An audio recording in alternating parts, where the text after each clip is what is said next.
Alright. So, I guess we're talking to YouTube now.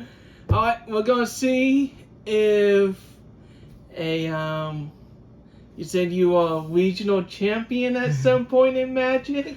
I've won a few RCs in my time. Top 8'd. Do we have any proof of such a claim? Yeah, you can go dig up my DCI account, I guess. Okay.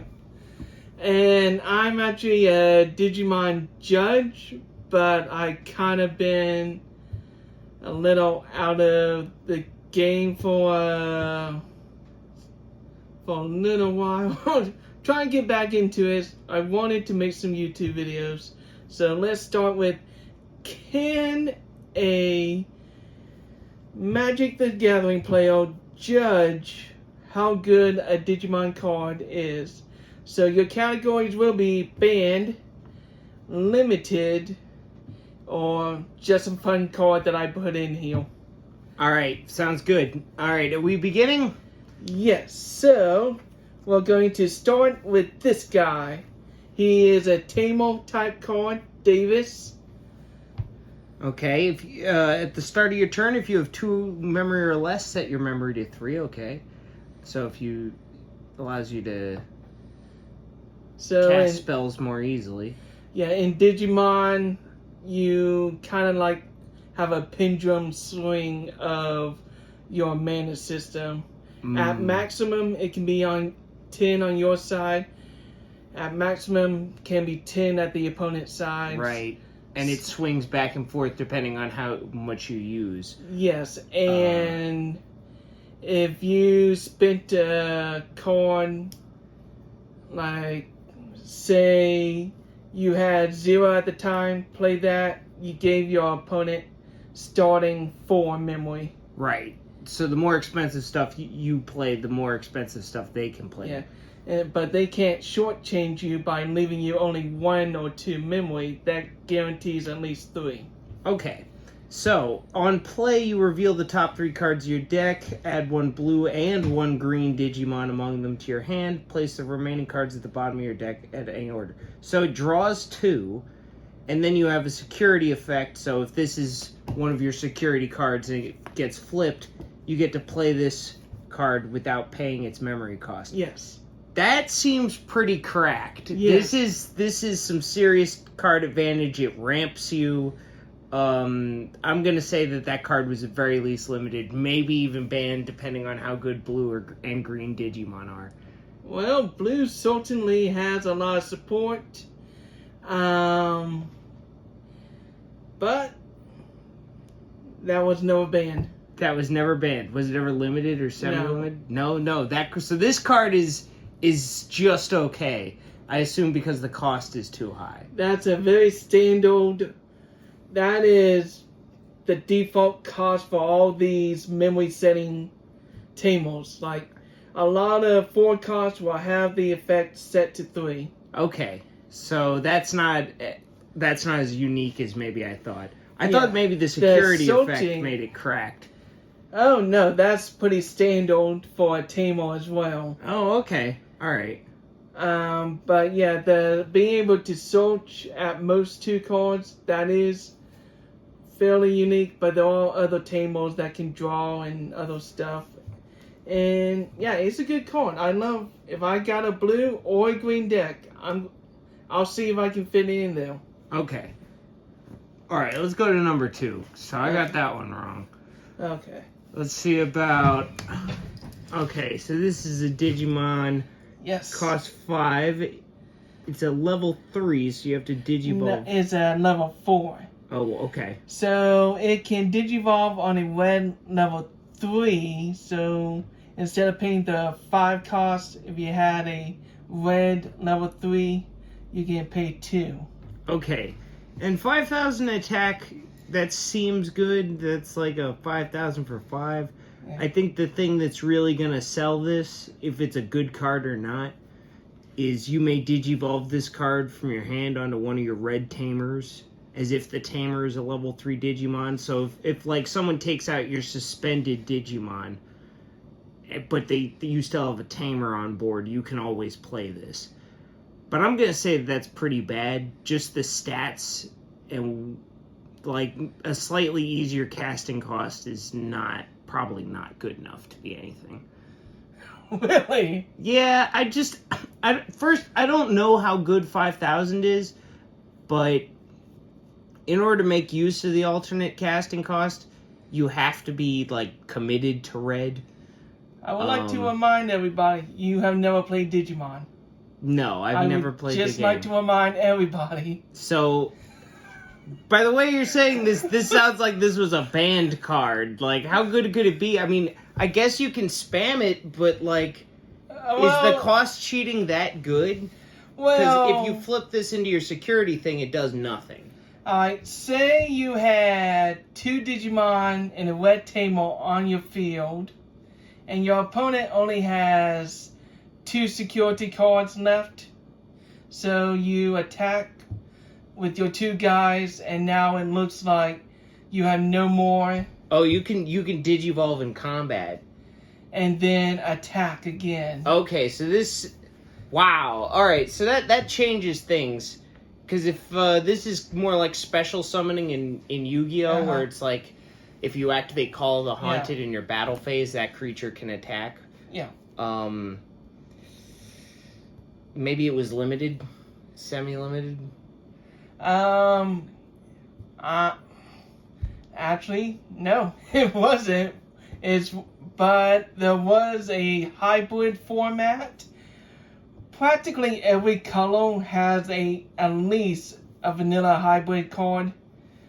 So that is technically possible among any deck. But Red had a dedicated red hybrid deck. And this card got banned in that sub format? No, it was never banned. I'm just telling, like, hybrid for game, you win.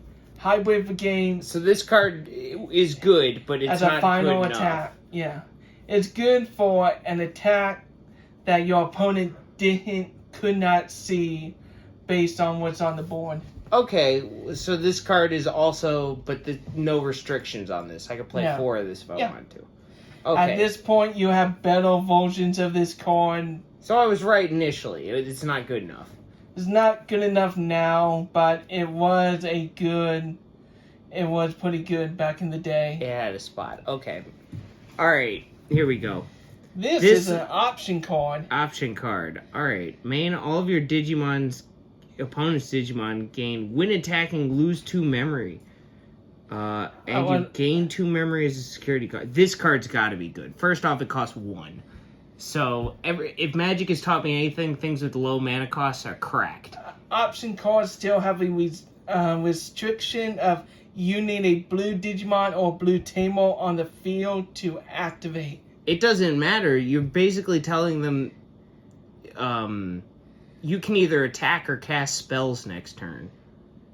And it ramps you if it's a security card. This card's got to be good. Because, especially if you can play multiples of them, you could just be like, you don't have a turn.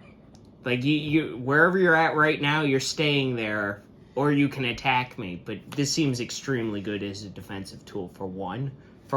So your opponent doesn't even really get the memory benefit. What happens if you're sitting at 0, and then you just cost that? What happens then? What does your opponent do on his turn? Well, they're going to attack you. I don't think it can save you, but it does present them with a pretty... They get 1 attack.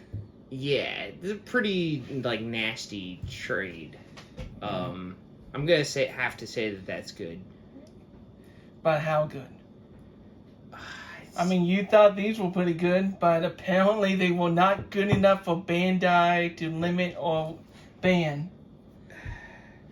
I guess it depends on how good the security thing is. Like, how much is gain 2 memory? Like, most cards just allow you to pay things for free, but this gives you mana. So, I could also see it as you playing this in a fairly defensive deck, and you're allowing yourself to, go lose in the early game a little bit, play control, and then eventually turn the corner after they hit things like this. So...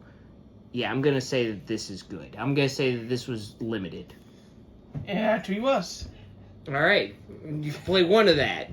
Yeah, Because nowadays. that seems pretty disgusting if you could just go ice wall, ice wall, ice wall, and just like destroy your opponent's tempo for 3 turns in a row. That, or if you could just double up on the same tone if you really want to be a dick to your opponent. Yeah, no, it does seem like a pretty good dick move. Alright, now we got Yokumon. Alright, first Digimon. Yeah. Digi-Egg. So this is one of the ones you would start with. Yes, it goes in a side deck, kind of like the extra deck or your commando. Okay, and the things that evolve from it gain this effect. Yes. Okay, so when you attack, you get 1,000. I think that is okay. Like it allows your creatures to be functionally a little bit stronger on offense, but I don't think that itself is really all that good. I think unless there's something that combos with the attack bonus this is giving, I'm gonna have to say that's probably one of the weaker Digi-Eggs. Yeah, personally, I would look for something that says draw or something. Yeah, it doesn't do anything, so I'm gonna say that's crap. Also, you have to attack the Digimon. Yeah. Alright, crap, and I was right. Last one. Ooh, TK Takashi. Yeah. Takeshi. Alright. 3 standard security cost. On play, by returning the top card of your security stack to your hand. So you lose 1 life, basically. You may place 1 yellow card with the vaccine trait from your hand at the bottom of your security stack. So you can change what's in your security stack. Yeah, the traits are down here on a Digimon. Like, he's a hybrid trait. He's a wizard, variable hybrid. Yeah, but there's other different traits. Okay. And when when a card is added to your security stack, by suspending this card by tapping it, I can gain a memory. Yeah. So, I think this is one of those cards that's either very good, depending on how good it is to manipulate your security stack. So, and it's a long one, so you have to put something you put a card from your security stack in your hand, you can put a card at the bottom of your security stack. So you can manipulate how much, what triggers they are running into. So if you could play multiples of this, that would be kind of disgusting, because then you could just kind of have a shit ton of them, and you've gaining like this disgusting memory advantage. But on the other hand, you have to play a fairly specific set of cards, the vaccine trait. I don't know what that is, but and they have to be yellow. So you're locked into yellow. You're locked into a specific subset of yellow cards, which may or may not be specialized in yellow as a color. So I think it depends on how good like this vaccine trait archetype is. If the other cards in this archetype are good, then this card's probably at least okay. Like maybe playing 1 or 2 copies to set up something. But if that's just like a garbage archetype and this is just like weak ass support for it, then this card is crap, and it doesn't matter how good the effect is if you have to play bad cards to play it. So I'm gonna say this one's a coin flip for me. So what's the middle ground between junk and banned? Well, I was going for banned limited or just fun cards. Like I wasn't specifically going for terrible cards. It doesn't give you any card advantage. It just gives you card selection, and eventually you're going to start cycling in, assuming that you can stall out to the point where your opponent is insufficiently aggressive. That's the other thing that I think may hold this back, and I think I'm going to say that this is junk, because if your opponent is on something aggressive, say like they're doing this, you're not really going to have a good pool of cards to manipulate, because if you have no cards in your security stack, it does nothing. So it's a dead top deck if you're losing. It seems kind of win more if you're not. You really have to be doing some first off, you have to get lucky with what ends up in your security stack, and then you have to be, like, your opponent has to play into you manipulating it. And you still don't get any card advantage. So I'm gonna say that this is bad. Actually, it's limited. No shit.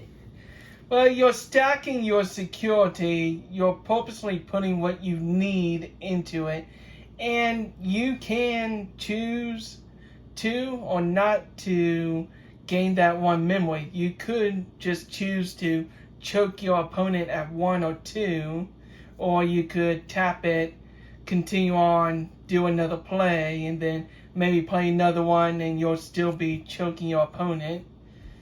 Okay. So it's like you are manipulating your stack.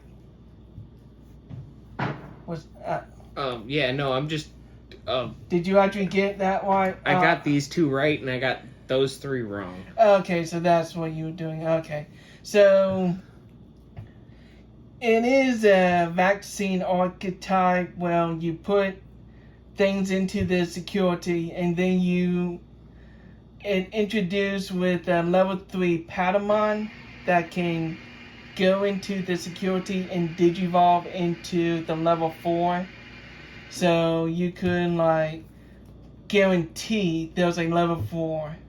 I see. And you can also guarantee an appropriate level 5 because they also introduce a option card that would digivolve, go back into security, digivolve again, and you could just continuously like manipulate what you need and try getting out what you need. Okay, so the card selection is a little bit better than I thought.